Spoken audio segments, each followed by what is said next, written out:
Petri Wine brings you Basil Rathbun and Nigel Bruce in the new adventures of Sherlock Holmes.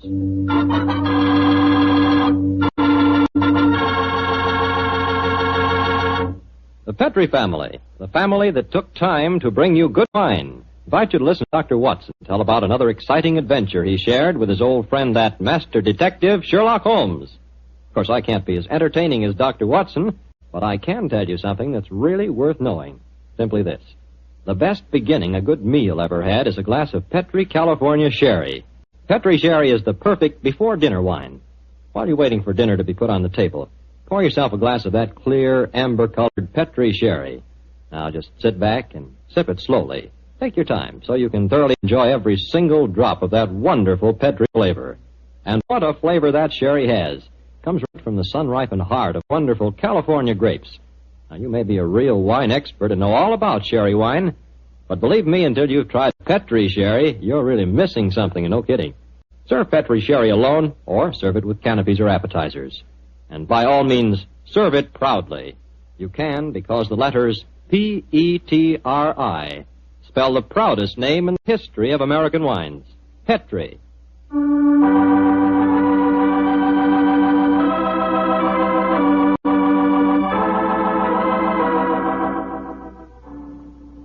And now for our weekly visit with the good Dr. Watson. Let's see if he's expecting us.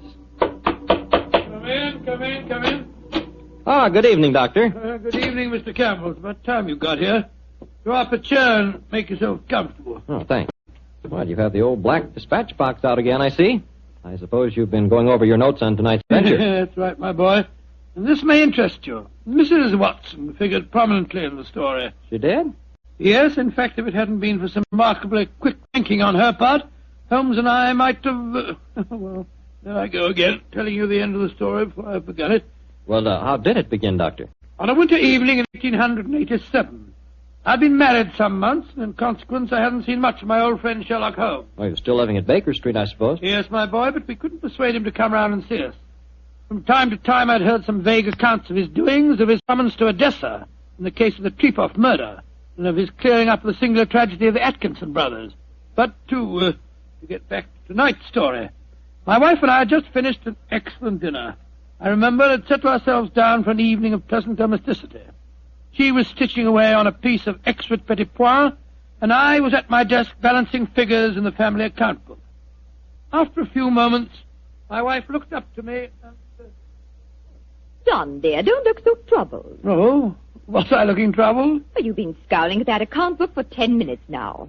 What's the matter, dear? Don't the figures add up correctly? Oh, yes, they add up correctly. In fact, they tell a very pretty story. After buying my practice and setting up all my outstanding accounts, I find that we have nearly £150 left of the diary that Mr. Sholto settled upon you. 160, isn't it, dear? I was doing the same sum this morning. Oh, well, but still 160. In any case, Mary dear, the point I was going to make is that we don't need the money just now. My practice is picking up splendidly, and I was thinking that we might invest it in something really sound, of course. Who's been talking to you, John? Dr. Wilson again. Well, as it happens, I did bump into him at the hospital today. He can put us onto something very good in Peruvian silver. What do you think of the idea? Well, John, the fact is, I'd almost decided to make a business investment with it myself. I thought I'd surprise you. Well, now let me tell you about it, John. Oh. Yesterday, when you were out on your rounds, yes? a most charming man called here, Oh, a Mr. Ted Barber. He introduced himself as a friend of Mrs. Cecil Forrester's. Oh, he said he was certain we'd be interested in his new company. And he talked so convincingly that, well, I'm afraid I almost promised him I'd buy some stock in the company. Did you really? What sort of company is it? Well, I didn't quite understand that part of it. But it sounds wonderful. He left a prospectus. It's in the right-hand drawer of the desk. It's something to do with a wonderful new metal that's been discovered by an American chemist called Paradol or Paradise or something. Oh, let's have a look and see what it says.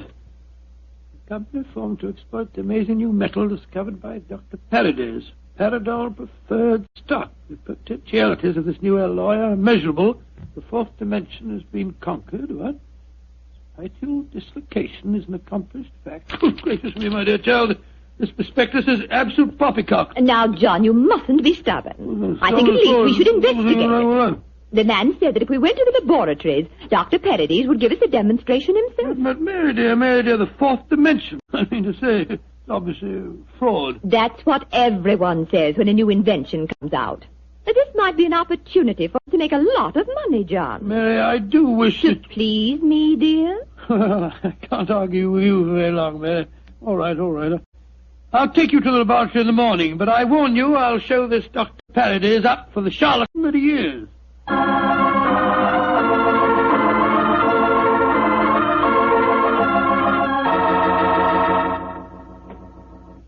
Dr. Paradis will be with you both in a moment. Thank you, my man. She's just concluding an experiment. She? Dr. Paradis is a woman, then? Oh, yes, madam, and a very brilliant one, too. Excuse me. Oh, that's the last straw. The whole thing sounded like an obvious fraud, and now we get here and find there are woman doctors at the back of it all. Just because she's a woman, it doesn't mean to say that... How do you do? I'm Dr. Paradis. Oh, how do you do, madam? I'm Dr. Watson, and this is my wife, Mrs. Watson. Oh, yes. Come into the laboratory, won't you? Oh, thank you so much, Dr. Paradis. Well, I'm afraid we're just wasting your time. We're not really interested in this at all, you know. John, don't mutter. Mr. Barber told me that he had called on you, Mrs. Watson, and that you were very interested in my invention. Oh, yes, I am. That's why I persuaded my husband to come down with me and see a demonstration. I'll be most happy to show you everything I can. Here's a practical example of the application of my work. This chamber you see in front of you is made completely of my new alloy. Oh, what's the thing do? It's just a great metal box with a lot of dials and switches and things. Why is it so big? Do people get inside it? They can. What? Though if they do, they're liable to find themselves transported many miles from here. Come inside, won't you? Oh, what a lot of nonsense. Now, John. Before I give you the demonstration, I want you both to see that there is no exit from inside this chamber. No trapdoors or anything. The only exit is the door we just came through. Yes, it's just like an airtight metal room. Stuffy in here, isn't it? Now let's go outside again. I'll show you how the machine operates. Albert! Yes, Dr. Paradis. I'm going to demonstrate the Paradol chamber to Dr. and Mrs. Watson. Very well. The usual time? Yes, please, Albert. Now, my assistant goes inside the chamber. I close this metal door on him, so. What are you going to do with him? Within a matter of seconds, he will be 7 miles from here. Really, madam, you Please, can't Dr. expect Watson, us to believe. You're a scientific man. At least give me the opportunity of demonstrating my work. I'm sorry. Now, I adjust these dials, turn on the electrical generator, and...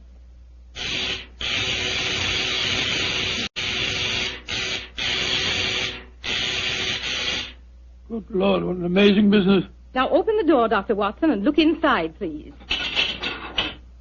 Great Scott, he's gone. I don't believe it. Dr. Paradis, will you explain this to me? Gladly. My metal Paradol is an unnatural alloy. What? It causes a dislocation in the warp of space and enables us to enter the 4th dimension. You see, time is a dimension. Any object in the past, present, or future can be described precisely in 3 dimensions of space and 1 of time. Yes, but this machine of yours... The alloy of Paradol, combined with the great forces of electricity, has created a new force. This element is controlled by these dials, and it is possible to move in 4 dimensions at once. Thus, bodies or other objects can be transported great distances away, all in the twinkling of an eye. I've coined a word to describe the process. Teleportation, I call it. Teleportation? Well, I'm completely confused. All my scientific training tells me this is impossible, and yet... I wonder if you'd give us another demonstration. Certainly. Perhaps you yourself would like to be teleported somewhere. Certainly not. Good gracious me, no. No, I think John would be very unhappy in the 4th dimension. He wouldn't belong. Yes, you said that any objects could be moved. How about that brown paper parcel on the table over there? Certainly. It only contains some company circulars. I suggest you write your initials on it so that you can identify it later. Oh, very well. J.H.W. There you are. Where do you want it dispatched to? Send it to my house. I'll give you the address. That won't be necessary. Mary, this is an amazing business. Isn't it, John? Exciting, too. There we are. Now I adjust the dials once more, and...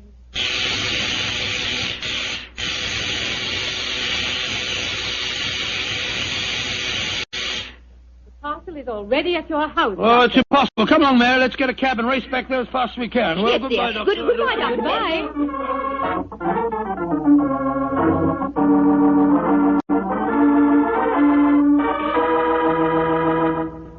Now, dear, John, you must admit you're just as excited as I am. Well, I confess that I'm enormously intrigued. Let me just get my latch front door key up. Here we are.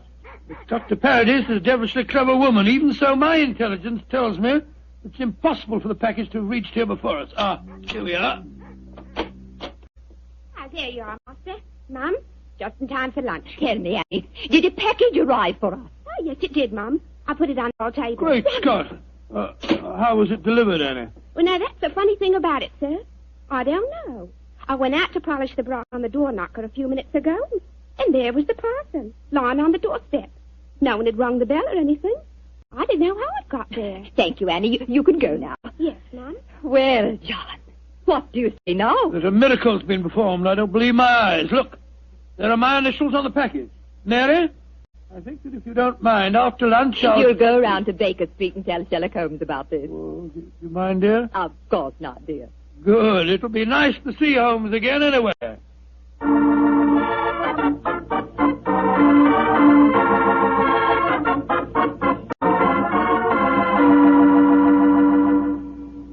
Dr. Watson, how nice to see you again. Hello, Mrs. Hudson. How are you, my dear? Oh, I'm just fine. Oh, you're looking grand, sir. Marriage agrees with you, if you don't mind my saying so. Oh, thank you, Mrs. Hudson. Is Mr. Holmes in? Aye, sir. And I'm very glad you're seeing him. He's no been acting like himself lately. Oh, really? Locking his door, and only unlocking it for me when I give him a password. And he's hardly touched his food for the last 3 days. Tell you the truth, Dr. Watson, I'm awful worried about him. Really? Well, I'll go up to him. He'll be glad to see you, I'm sure.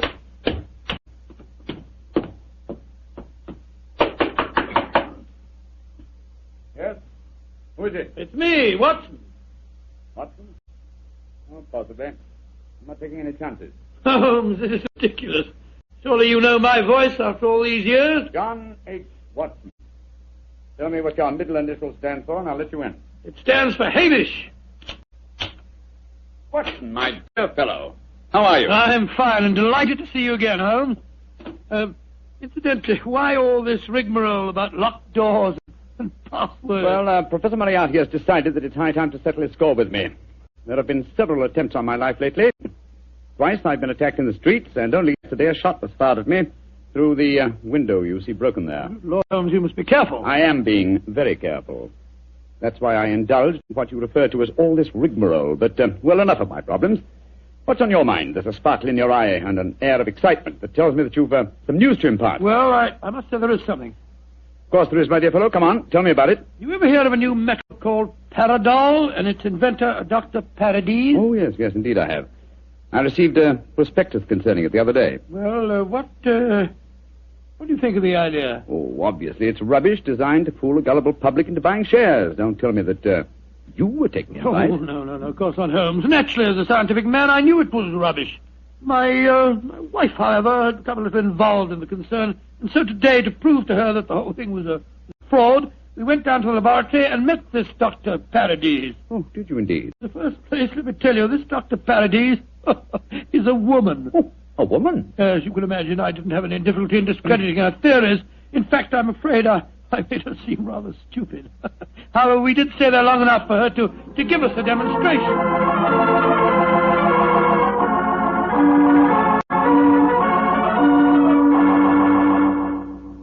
And that's the way that it was, Holmes. When we got back to our house, the initial package was there, waiting for us. Oh, childish trick. Obviously, the Paradol chamber contains an ingeniously hidden trap door, through which the assistant disappeared and later the package. A fast cab then took it to your home before you could get there. Oh, yes, oh, really? Well, yes, of course, that's exactly how I explained the thing to Mary. Was she impressed with the feat? Yes, she was. But you know how women are. I tried to tell her the whole thing was a fraud. She's very obstinate. I was hoping perhaps that you will help me expose the concern. Oh, hardly seemed necessary, old fellow. Such an obvious fraud. However, for your sake, I'll be glad to do anything I can. But I thought we might go down to the laboratory late tonight when nobody's there and take a look at that Paradol chamber a little more closely. Yes, that's a good idea. After being cooped up here for 3 days, it'll be a pleasure to get some night air and indulge in a little simple burglarizing. Well, shall I call for you here? No, wait a minute, dear fellow. It's much too dangerous. I'll be in a hansom cab outside your house about 11:30 tonight. How's that? Splendid. Quite like old times, isn't it, Holmes? Yes, 'tis, old chap, though I think that this time, for Mrs. Watson's sake, I must try and keep you out of trouble.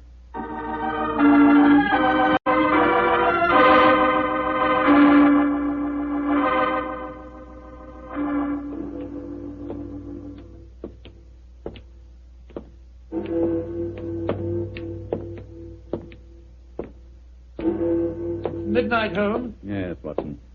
Time that only concerned old bachelors like myself should be wandering the streets of London. Oh, rubbish, Holmes. You talk as if Mary was a tyrant. Now, don't get angry, old chap. I was only being facetious. Is this, Dr. Paradol's laboratory? Yes. Like to be seen. I don't imagine it'll be very hard to break in, though. Strike a match, will you? Took the precaution of bringing this lantern. There you are.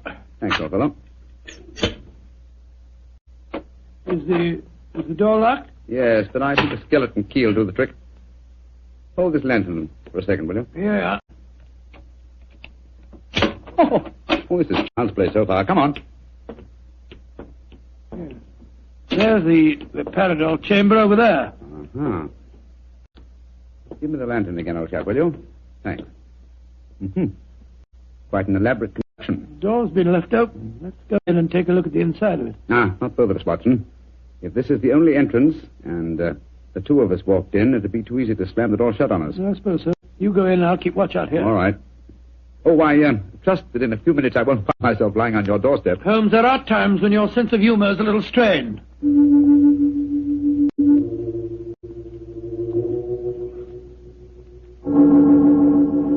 Holmes, you all right?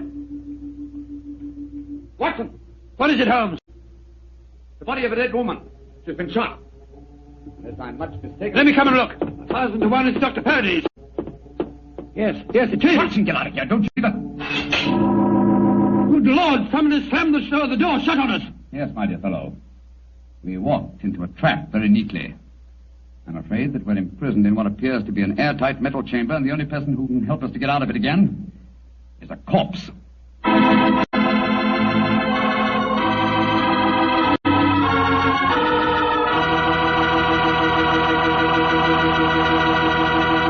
Dr. Watson's story will continue in just a few seconds. It's time for me to remind you that good food always tastes better when served together with good wine.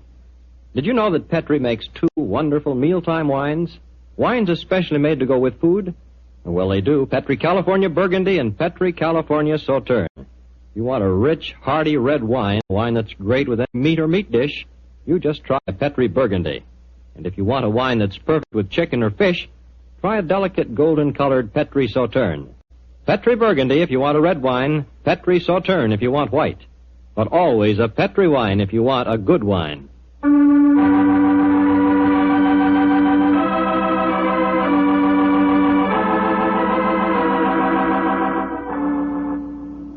Now back to tonight's new Sherlock Holmes adventure. It is in the early hours of a winter's morning in 1887.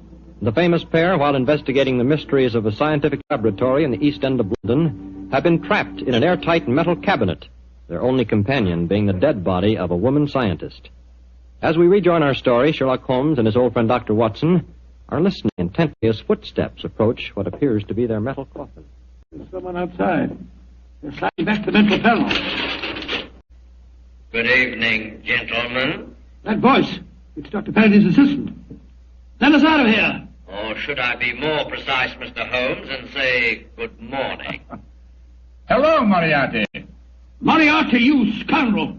I can just get my hands on him. Dr. Watson, I wish you could get over your dislike for me. For my own part, I'm genuinely sorry that my trap had to catch you, too.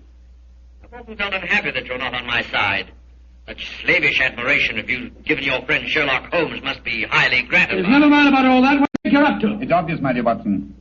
The whole scheme was a plan to lure me out of my safe hiding by presenting an intriguing problem, and one that victimized the wife of my old friend. You knew it would get back to my ears, didn't you, Moriarty? Yes, exactly. But why did you murder this Paradis woman? That's equally obvious, my dear Watson. It served her purpose in presenting a most convincing scientific front. As soon as the trap was baited, it was a liability. She might tell tales, and so she was killed. Like so many other of your accomplices, my dear Professor. Ah, precisely. Now, my dear fellows, I'm afraid that I must close this panel and say goodbye. Quite sorry to have to kill you, but you're becoming dreadfully in my way. And how do you plan to kill us, Moriarty? By doing nothing more than closing this panel. Oh, I could be frightfully dramatic and release deadly gases into the chamber, or poisonous snakes, or something equally colorful. But quite frankly, it seems so much simpler just to shut you in. Your oxygen supply won't last very long, you know. And for your benefit, Dr. Watson, I may tell you that Paradol, whatever its other shortcomings as a metal, is bulletproof. Goodbye, you meddling fool! Oh. There seems nothing for us to do but look around and ascertain our chances of escape. Holmes, I don't like this. We're in a very nasty situation. My dear Watson, sometimes you're a master of understatement. Aha, just as I thought. What have you found, Holmes? Sliding panel, just behind the dead woman. It leads to a passageway. A passageway that has been bricked up only within the last few hours. But long enough, I'm afraid, to make it impossible. No, there's no escape here. Hold the lantern a little higher, will you, Jack? Yeah. That's it. Well, what are we going to do now? I was just estimating the cubic capacity of this chamber. The air supply should last comfortably for at least another 8 hours. I recommend a brief sleep to refresh us and also to conserve our oxygen supply. Sleep? Who could sleep at a time like this? I can and you can, old chap, if you discipline yourself. Well, I'll try, Holmes, but I know perfectly well I shan't close my eyes.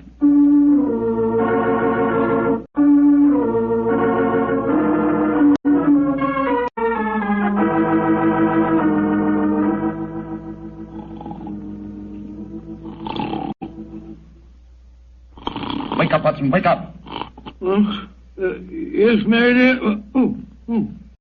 It's you. Oh, we're still in this infernal trap. I'm afraid so, old chap. What time is it? Just after 7 in the morning. How long did you estimate our oxygen supply would last? Probably about another hour. Well, it's just possible that some worker will come to the laboratory early and let us out. I shouldn't count too much on that if I were you. I suppose not. I say, Holmes, I'm famished. Yes, I thought you would be, my dear chap, so I saved you this half of a bar of chocolate. I ate my own share just before you awakened. Oh, thanks, my dear fellow. Did you sleep too, Holmes? No, I didn't, Watson. I employed my time in conducting a minute examination of this chamber. I was trying to find some possible way of getting out. And you failed, eh? I'm afraid so. Holmes, this looks like the end, doesn't it? Well, if it is my time to die, I'm glad that we're together again. Although I blame myself entirely for letting you into the trap. Come now, my dear fellow. Don't take it as badly as that. But you admitted you're defeated and that there's no possible way out of this destiny. I meant that there's no way out from the inside. So my plan worked. Good gracious me, what on earth? The star, there you are. Mary! Mary, you dear little... You must have been frightened to death. Hello, Don. Poor dear, you must have spent a miserable night. Well. Mr. Sherlock Holmes and Dr. Watson have been getting themselves in trouble again, eh? Sir, this is no time for your heavy-handed badinage. There's the body of a murdered woman inside that chamber. She was killed by Professor Moriarty. Professor Moriarty? Too late you didn't get my message sooner.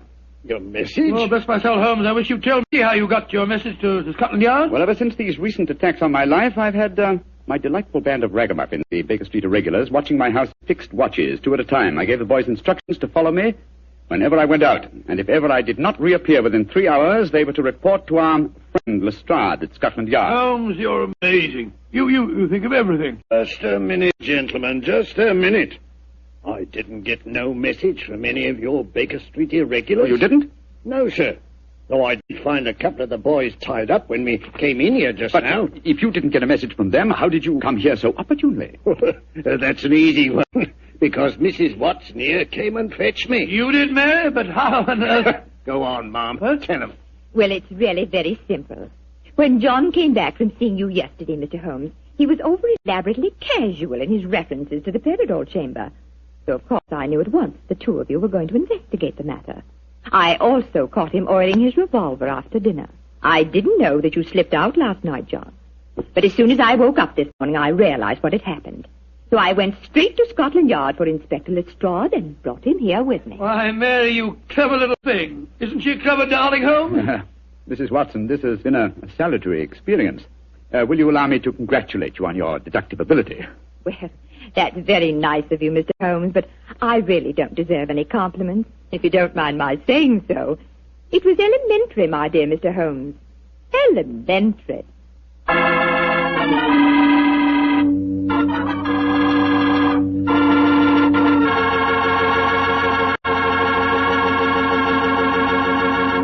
This is Bob Campbell saying good night for the Petrie family. This program comes to you from our Hollywood studios. This is the Mutual Broadcasting